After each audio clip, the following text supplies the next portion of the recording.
Hi. Oh, see, now I'm recording.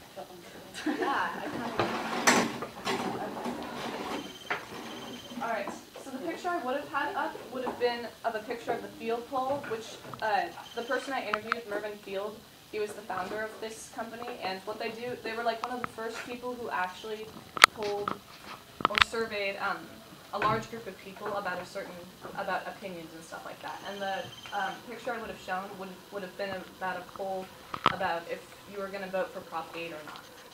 But like all those polls you see, that one, the one I was going to publish was actually published in the Chronicle. Oh yeah, I remember your graphic from last night. I thought it was cool. Yeah, but yeah, it's like a world famous company, and she's going to act as me when I was interviewing. She's also going to be my narrator. So anything she says, unless I give her a look, is scripted. So Oh my. yeah. So I'm just warning you because there's one thing she says that you guys might be taking as surprise. I'm done speaking, isn't it? Yeah, she totally does. Yeah. Joke. When I scheduled an interview with Mr. Mervin Field, I didn't know what to expect. I've known him all my life as a regular customer of my dad's, and the fact that he was the founder of a world-famous polling company, the Field Poll. But other than that, I didn't really know the reasons behind the phrase. This interview between Mr. Field and I let me envision him as a boy of 16, the only Jewish boy in his high school during the 1930s, living during the Great Depression on the East Coast, working his way through high school as an orphan. And then I was taken aback and realized just what this man had been through in his life and what success he achieved by overcoming it. This is an excerpt of this interview that I feel like best describes the struggles and the man that Mr. Field is. So, as a kid in high school, what were your interests other than working, or did you even have time for interests? Oh, well, I was a great reader. I remember I used to go to the free public library, and they knew me, and they'd have books for me. And I would be taking out a lot of books. And I was reading in the middle of the night, morning and night. I'd always bring something to read. And I was doing well in high school. You know, I was always doing well in school. And when I was in the seventh and eighth grade, I was in a rural school, and the teachers would delegate me to be an instructor. And I was passing tests easily, and I'll tell you one sad story that happened. It's funny. Had a big effect on my life. This was when I was in high school, working on my own and getting straight A's. And when I was a junior in high school in New Jersey, I took it was a statewide test called the Governor's Scholarship.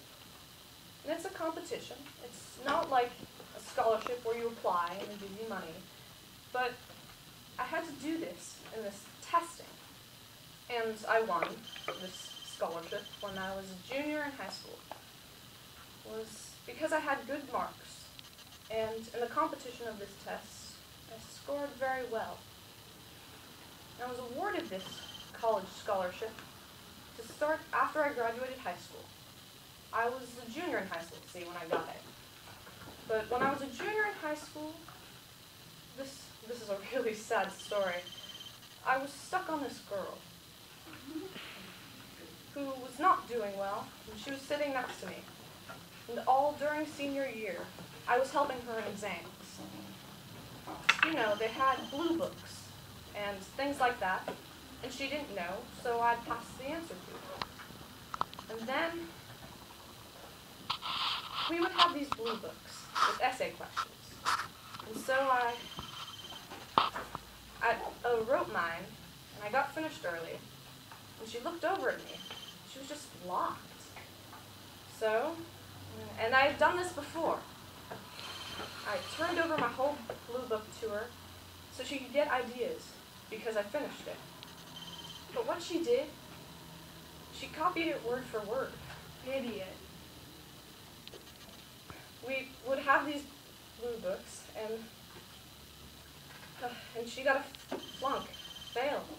And I did too for the class. And that killed my scholarship. Yeah, it was a sad story. But here's how things work out for you. See, I never went to college. I don't have a college degree. I had a few credits, but I've been I've been a lifelong student. Here, I don't have a college degree. I've been a professor at Berkeley. I've gotten all sorts of awards. I've had a PhD award. But you see, it made me, you learn from adversity.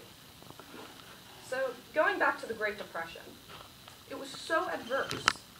And if you're lucky enough, if the genes that your mother and father gave you are stored, strong enough, you survive. You survive better.